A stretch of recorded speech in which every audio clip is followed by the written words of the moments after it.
nze ngenda kutandikira we nakoma ku nsonga zino nzongere obwongezi. Amukulu Meridad Lubega Segona ngenda kusaba ekigambo eki akali amaggwa. Shut the fuck up. Sirika. Meridad Lubega Segona, shut the fuck up. Sirika. Don't mess with Ugandans. Sirika. Wonna woleka bajja kusaliramu. Lubega Segona, the so-called lawyer, sirika toddamu kwogera kigambo kyonna. Kubanga anja kwayo esingawo n'ebijja okunyiza otuuke n'okunywa obutwa. Toddamu bw'obanga oli professional one. Mweno saga ya corruption egenda kuleetera okufiirwa professional yo. How? Ogenda kuluzinga ba customers bagenda bate bakyakutrustinga mu mpoza y'amateeka. Njala soka kubuuza ekibuuzo kino. Abantu abasinga obungi temwamanya lwaki president yajjayo omusango mu high court gwe yawaabira mu by'okulonda. He knew all along president abadde amanyi, but he was keeping quiet. Segona Robert Kyagulanyi Ssentamu yakubulira lwaki yajjayo omusango naye yamanya baali nabo yensonga lwaki ya withdraw omusango tewamanya. Essaawa zino okimanyi nti parliament yeteeka amateeka. Naye parliament banga yeteeka amateeka nga mubakolera buvuyo nga naye mwotuula. Novaayo ensi n'ekugamba nti omusajja wo mukama wo kye yakoze kikyamu, and you come out and defend him Mathias Mpuuga Nsamba. You too are committing a crime. Uganda Law Society yakugambye nti ensimbi Mathias Mpuuga Nsamba ze yafuna zimenya amateeka, tewali kawairo mbazifunira. As simple as that. Just shut up. Uganda Law Society esobola okujjako ne recordinga license yo eyokupracticinga amateeka kubanga ye designinga yesomesa amateeka. Kati gwe omuyizi w'amateeka eraga nti oli lawyer. Bwe weegatta mu kuwagira bamenyi b'amateeka kitegeeza nawe oli mumenyi w'amateeka ate ng'oli. Just shut up, toddamu kwogera kigambo kyonna. Bw'oba toyagala nkwabye nkubuulira. Kino ekyo kigenda okugula kigenda kuwabya buli muntu yenna abadde beeta professional lawyers bagenda kubaabya with immediate effect. Lubega Segona akali amaggwa nga bwoga nti oli lawyer gezaako ddemu oyasame ngenda kwabya ekyo nkikubuulidde. Tukooya abasajja bali mu masuuti abafirisuuti nga mutufera. President yakugambye no, ensimbi zimenya mateeka. Gwe novaayo n'owakanya kubanga muwagira obubbi wammwe. Ekyo kikyamu sigenda bbaluwaako mu akabinja kammwe. Nkubuuza kigambo kimu, lwaki omubbi bw'akubbako essimu y'oba ensawo okuba enduulu? Wandibadde ogimulekera kubanga ababbi bafuga. Naye lw'okuba enduulu kubanga atutte ekintu kyo nga tekiri mu mateeka. Lubega Segona and your company advocates musirike. Etteeka bwe liba lisoma nti gwe tojja tugaa nti eno Z, no A is A. That is it. Abasajja mwakwatanga ssente musirika ne ze ne bagamba ng'abantu bawakana. Kati kansuke mbazze katono. Nakolanga video mbagamba nti Museveni ali ku pressure. Waliwo yatuuka okunoonyaako Robert Kyagulanyi Ssentamu amubuulira ebizimbe byonna byayagala mu Kampala n'ensimbi bazimuwadi cash. Ave mu by'obufuzi oba akalulu akamulekere waliwo yakawangulira n'akabba. Bano bagayi bagenda basenkana mugamba for us we shall control nabo wase ne bacontrolling. Victory yafe bane bagitwala ne batwala victory. Okitegera batwala victory. Tubanja abana ne basirika a lot of things. Abana bonna balina solira babakwata nga basajja baba waayo ne tusirika tusirise kuba tulina obuzibu. Bwe najja nga nenkola video zino nga batamusobola zizikola ne munyiga mbu yakola bwati nenga no problem. Nze yange byogera ne mbire taano ne mbirekawo oba ne mbitwala. So that is it. Kati mukulu Lubega Segona n'akabinjako musirike. Ekirala mwe basajjamu aba NRM kuno okulabula muvuze society mu bintu by'ekiyaaye nga mwagala giraga nti obubbi n'obukenuzi mu Uganda kikkirizibwa era si buzibu. Kubanga bwe mumanyi nti buli muntu yenna bwabba alina kubeera mu NRM. Kyagulanyi kyatayagala.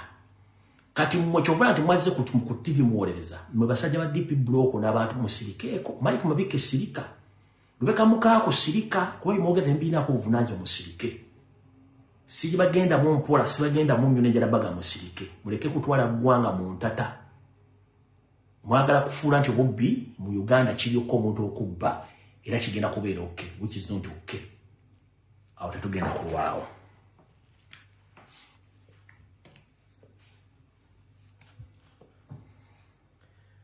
kati kansokere kujjanjaba bano omukyala amukulu Salvador omuzanyi wa Katemba owagira NRM mukyala wo wamusindika agende mu Kongerekana n'abaana gwosigale Kampala ng'owagira NRM ne mukola empapula enjingire ku Nassaloodi muzikozese ng'obujulizi nti mukyala wo yali polling agent Abaabizza byebyo nno ebibadde byekwesa emabega w'abakulembeze mu kibiina ki National Unity Platform ababadde beeyita nti be bali nnyo ku lusegere lwa His Excellency Robert Kyagulanyi Ssentamu era nga balowooza nti be baliwo okudifendinga ekibiina nga n'abamu ku bo munnanga ate beeba n'amateeka b'ekibiina ki National Unity Platform nga kuno kuliko Medad Lubega Sseggona akali amaggwa. Abantu bano bazze bazanya emizannyo mingi nga His Excellency Kyagulanyi Robert Ssentamu agimanya naye n'asirika olw'okubanga basajja bakulu babitiibwa nga bwe babyeyita nga naye abibawa yagenze okulaba kisusse n'agamba abantu bano nedda sisobola kubaleka bayineeyine bagenda kusaanyawo ekibiina nga beerimbika mu bitiibwa ebyo bye beesomera ku bantu nti bo babitiibwa. Kyagulanyi Robert Ssentamu n'avaayo n'abawemukira bwe yakutte ku mukama waabwe Mpuuga kubanga era Mpuuga yatambulirwako omuzannyo olwamukutteko bonna babadde bamulya mu ngalo baalaze ekkala zaabwe entuufu bakakasizza nti bulijjo NUP bagyekwesemu bwekwesi. Obujulizi buvuddeyo kyannaku nnyo nti abaana b'Abannayuganda abaasibibwa omuli n'abattibwa ba John Damulira betunoonya nga tetulabako ba Johnbosco Kibalama abakulu bano baali mu lukwe lw'okukwatisa abaana abo era nga ne gye buli eno abaafa be bakimanyi nti battibwa emirambo gyaziikibwa wano abakyali abalamu be bakimanyi nti gye bali balamu naye bakwekeddwa mu kifo bwekiti ne bwekiti. Ebyama bigenda kujja bivaayo mpola okuva Kyagulanyi yakutte ku basajja bano abakenuzi. Essaawa zino kuba mu America ndoza bukyali bwa kumaca agenda kuva e Canada lwakusatu agende mu America alabe musajja we bw'ava mu America adde Canada then ku Lwokumanda adde mu Canada agende asabe asylum alyoka atule bulungi e Canada. Kati kafa nkusaasira nadde nakulese naye nze nadde nafunye da information one onoonya bablogger bonna abali e Canada obawe ssente batambuze ekibuuzibuuzi kyo era bablogger basinga omungi babasasudde batandika okutambuza ekibuuzi kyo nti olina amasavu ku mulimba no wadduse buddusi kubanga ekisookera ddala nabagamba Museveni akukozesa nga talina kyakwetaaza wadduse buddusi. I can confirm this. Essaawa zino bw'oba tuli ku nnyonyi ogenda lero okusatu mu America ku Mande okumuwe Canada otekea asylum claim yo naye olw'okuba nti wasindisibwa buloga bo bamanyiira abantu b'enkyukakyuka kati tugenda kukulagirako bwereero bwatugenda gifunayo. One, wasasudde ba bloggers okuli abali e Bungereza abali e Canada abali e Kampala batandika okufumba ekibuuzi nti oli mulwadde bagenda kulongoosa amasavu ende wano omuntu yenna asobola ogenda mu ddwaliro bamuteeka ku kanula bamuwana ekitanda lyebaka naye nga toli mulwadde. Ekyo tuyita forgery era osobola okukikola bafulumya ebifaananyi nga toli mulwadde wagenze kusiikinga asylum bw'ayagala kudduka. Naye njala kutegeeza ekigambo kimu obutambi buno tugenda buta era tugenda buweereza e Canada. One, omwezi nga gumu mabega wali ne Lieutenant Kano Kahanga Muhanga ku Air Force Entebbe ng'oyambadde full combat in Air Force. Bino byonna tugenda bita ate okimanyi nti kasita migration zitegeera nti oli government official mu ggwanga tolina w'osobola kuyita. Bino byonna tubirina.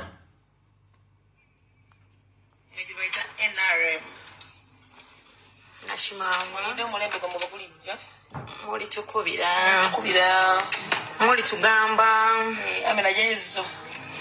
You want to bring mine out? This is mine. This is mine. This is mine.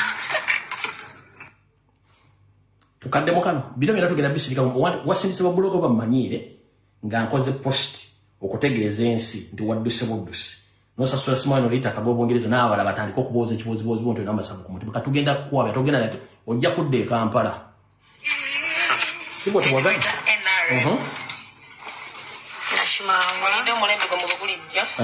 muli tukubira muli tugamba amena yezo. You want to bring mine out? This is mine. This is mine. This is mine. No problem. Fe tugenda bino byonna tugenda bisindika. Abaabizza zikuzigana atugambye abadde alina okuresivinga sente ajja kulwakuna bwanabazze sente ze weziri era mugenda kundaba nga tugenze newalala tulina okugaba obuyambi. Sente muzijja wanga nyingi. Sente mugenda zijja wezo. Ozijja wa sente. Ozijja okyakikola. Ozijja wa. Sente zino gyenzijja omukulembeze w'eggwanga namutuukiridde nga njagala nze omukyala yadde ankwasa ennaku olw'omukyala n'abantu balala bangi tata wakirumira bangi betugenda ogendamu. No problem. Mumala okwonoona eggwanga lyaffe mwene mudduka. Enda kuona katono nnyo.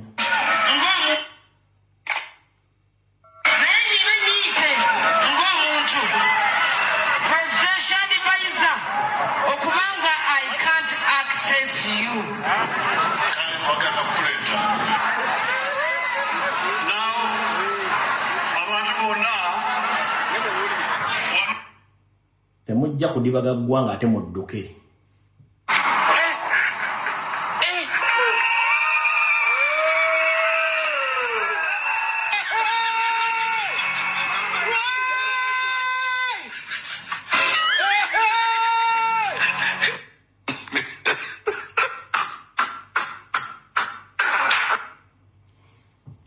Gwe kennyini okumanya abantu mwe muli basiru nnyo talina kye bakwagaza.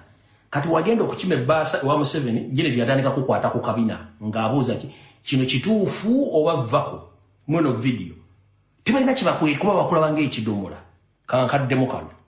Janet yakwata kabinako ng'ayagala kumanya kino weesibye ekidomola bwe weesibye gundi vako.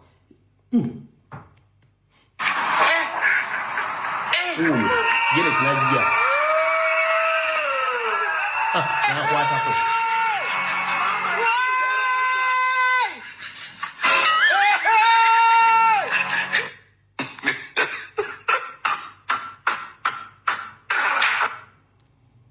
Tebana kye bakwagaza kiki ekyekuddusa president video zonna n'ensimbi video tugenda zisindika ku migration neno full combat walimu ya Air Force tuzisindika ku migration ojja kudda tojja kubeera Canada pose nga togera lafuna papula mwayi musaaga muzanyira mbintu bino. Kati awo tuvuddewo njala tugende ku nsonga endala mmaze obbategeeza mutegeere bulungi nnyo wasasudde babbuloga bakole omulimu ogwo. Kati katusooke tutandikira wano currently. Wasanya Karo Charles Peter Mayiga Ssaalongo Gamulengejja gwentandikiddeko. Njala tutegeeze eggwanga nti olunaku lwa leero okuva ku makya ga leero okuva omukulembeze lwe yagamba ntakulagana nguzi era n'alagira omukulu Mathias Mpuuga Nsamba azzeeyo ensimbi oba yeetonde oba okukola ki omwami n'agaana.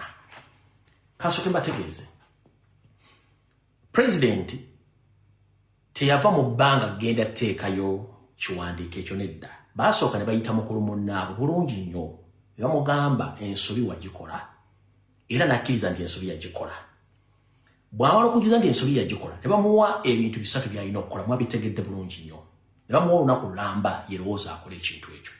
Olw'okuba nti ono mukulu ono alina baakolera bamugamba tukikola. Omukulu ono kati daily visitor ku Ssemwa headquarters Mbuya. Bw'aba tagenze ye agenda ye Abedi Bwanika Kazibe Bashiri Seggona Lubega Joyce Baala n'akabinja kalwe bagenda ba daily visitor okufuna instructions ki ekiddako ku Ssemwa nkiddamu abeera Mpuuga Seggona Lubega Kazibe Bashiri Joyce Baagala n'Abedi Bwanika tebava ku Ssemwa okufuna instruction. Kati bamugamba no togeza no resigning. We are national resistance. To resigning resist. We shall back you.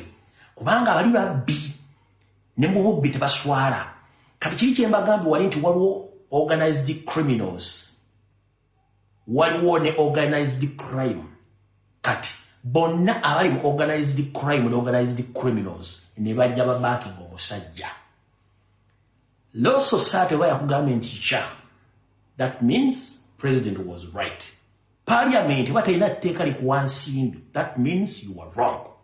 Ekintu adolina okukola kyokka kiri kintu eki kujja kuwandika bbaluwa resignation ebintu byandibadde bikola ki bikoma. Niyo olw'okuba nti mulinamu kaleka resistance.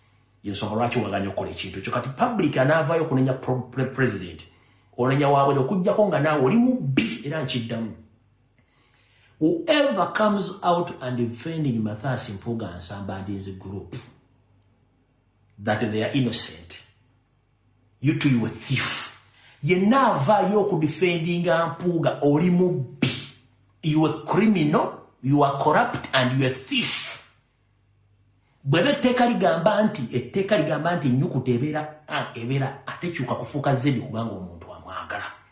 Mu principles zennanga omuntu nze nabagamba dda bamanyi on record ne bw'obeera mukyalange nozza omusango genda osaabe ng'ekibonezo kobere muganda wange kobere mukwano kasitozza omusango sikuwolereza abamanyi nga bwe neemanyi bamanyi.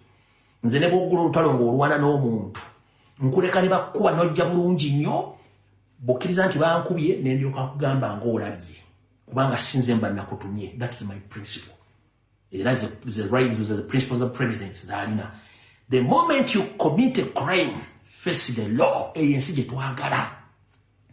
N'osanga omuntu bamubyeko ettaka akaaba talina agenda mutaasa n'amateeka tegakyakola. Bassa omuntu mateeka tegakyakola. Bawamba abantu mateeka tegakyakola. Batuse n'okubbasereza omwomusolo amateeka naye gwe nova no defending nga omusajja etteeka yali limenye teririiwo. Gwocho watu mwenna abapolereza Mpuuga muli babbi. Birds of the same feather flocks together. Ebinyonyi nga bifaanaganya amabala n'embeera zaabyo ng'ebinyonyi byonna bibeera birina omuze gwe gumu.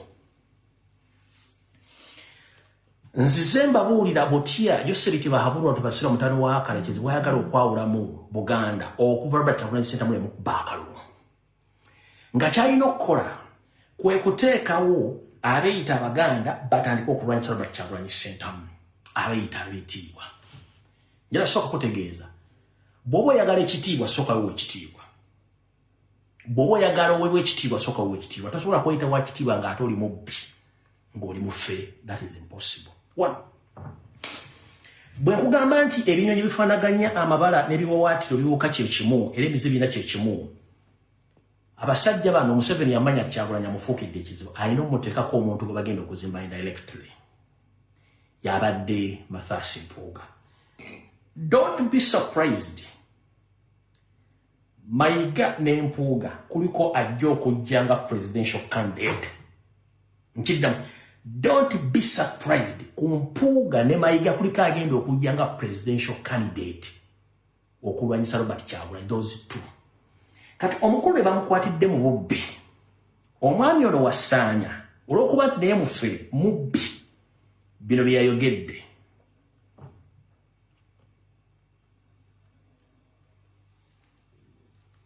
Asonyikiza obuweereza ekitiibwa ekigendera ku ntebe mwotudde kyekola kyokka. Era wano kaneebaze kojjange Matthias Mpuuga.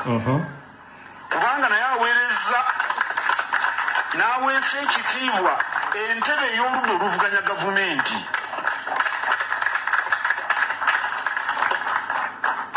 Era aweeseza ekitiibwa obw'MP. Obubaka bwa Paalamenti abuweeseza ekitiibwa. Obukulembeze tubukola mu ngeri za njawulo. Ndowooza Honorable Kasolo yakyogedde. Tetugenda kulwako. One. Abasajja bano baakola akagrupu k'akabana akali Mmengo. Nabagamba 96% abasajja bonna abali Mmengo bonna banyawalula. Bayingira during the regime of the former speaker, the late Higiro Semajjege. Museveni we yakolera formation y'okuyingiza akabana Mmengo konna nkiddamu. Omunyarwanda yonna aje Mmengo yayingira mu system Mmengo we wali omugenzi Higiro Semajjege yali omusajja omunyarwanda yasoko yali speaker wa Buganda. Omusajja yakola omulimu munene nnyo okuyingiza abanyana ba Mpuuga bajjira bani bonna. Kati bana batanya bonna Banyarwanda balina akantu kebayita resistance ate beewagira tebeekyawa tebeeryamu nkwe.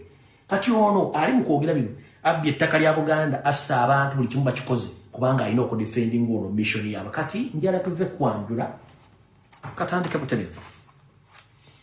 Omukulu ono bwe yalabye mukwano gwe bamutwala n'avaayo n'ayogera. Kati nsooke mbazzeeyo kemabega. Lubaale w'omulamu tasamirirwa. Lubaale w'omulamu takola kitasamirirwa. Ate mmandu empangise tewangaala ku mutwe. Bulijjo mbagamba bw'oba oyagala okumanya nti omuntu aliko emmandwa kuba engalabi oba kuba embuutu eddakiika ziba 3 ku 5 emmandwa eba yavuddeyo dda. Bulijjo mbagamba ebigambo Abedi bwanika oba bwanika byayogera ebigambo bya Mpuuga yabisindika nga muwakana. Omukulu ono bwe yazze ku CBS nga amaze omukwatira mu kituli yagambye nti kibiina kifugwa family nenge ebigambo ebyo Abedi bwanika yabadde nga gy'abyogera. Kati emmandwa ebadde ng'erinnya ku mutwe gwa Abedi bagiyita Mpuuga.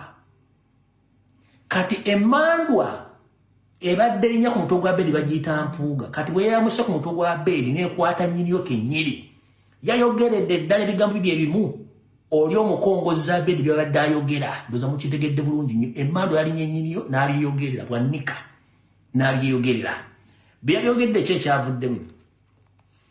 ekyavuddemu akire bulungi tetugenda kugenda ku olugero luwanvu. Omusajja ono omuddo gumuwokyezza ne kagurupu kaabwe. Wetwogerera olwaleero ekisinga okukwasa ensonyi wassanya kano Charles Peter Mayiga manyi kuno kuwoli bajja kakusaliramu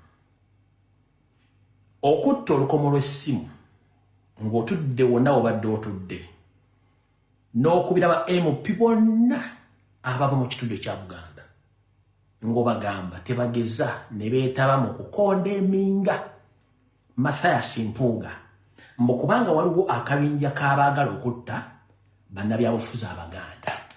Eno statement kanjidde mu Luzungu. The so-called Prime Minister of Uganda, known as Peter Mayiga, the Munyarwanda who come afraid that he is a Muganda. Today, since morning, he had been calling all MPs who are coming from the Uganda region, ordering them not to engage in any discussion of condemning the former leader of opposition, Mathias Mpuuga Nsamba, on ongoing investigations of corruption charges against him. So that gentleman, the so-called Katikiro, or the Prime Minister of Uganda, he's among the criminals in Uganda. So today, since morning, he had been calling one by one any MP who comes from Uganda. He was calling him, whether in the country or is outside the country. He had been calling them, informing them not to condemn or to talk about Mpuuga's case, because that he thinks that there are some people who wants to assassinate the Uganda politicians in Uganda. That is an order from Museveni. So he's trying to play down the forces from the oppressed people. Mukulu Mayiga bonna ba MP ava mu kitundu kya Buganda bakubidde essimu naye ofaaki n'ensi olwale buli MP mukubidde essimu era ojja kuŋŋamba nkitegedde ntya. Go and eat your mother something because muloza tutuna intelligence okutte kuva ku makyo bwedde okubira omu ku omu abaganya okukwata essimu zo bangi naye nga basinga obungi bakubidde balebe kuvaayo. Mukulu, first and foremost, muli ku generation nkyamu twasoma tetwafuna mirimu. Bazadde baffe mbagobye ku mataka, mutujja ku mataka, tetukyalina mirimu, buli kimu kisaanyizaawo, tetugenda kusirika, tugenda kwogera okusevinga generations. Bajjajjaffe generations zaffe Museveni yazitta, bakitaffe generations zaabwe azisse, n'ezaffe zifudde. Kati ffe katusevinga generations zigenda okuddako nga tuvaayo okwogera. Kyonna kye munaatusibako oba we are hooligans oba tuli babbi oba tuli batemu, we are ready to take that nga munaagamba, naye tugenda kwogera. Lwaki obadde okubira member parliament abali mu Buganda amasimu baleme kondemninga Mpuuga? Mwe babbi mmwe abali mu Buganda n'abali mu Uganda, essaawa y'obubbi eweddeko. Temugenda nga kusanga population ziri mu kusafaringa nga mumukusa abaana bafuna passport okufuluma bafulumegwa balinga abagenda mu gegenda nga mubegedde embuto mutambulemu SC nga mukola ebintu by'ekisiru. Gwe sebo okutta essimu okweba MP bonna baleme kwogera kati nkwabizza nkola kyonkola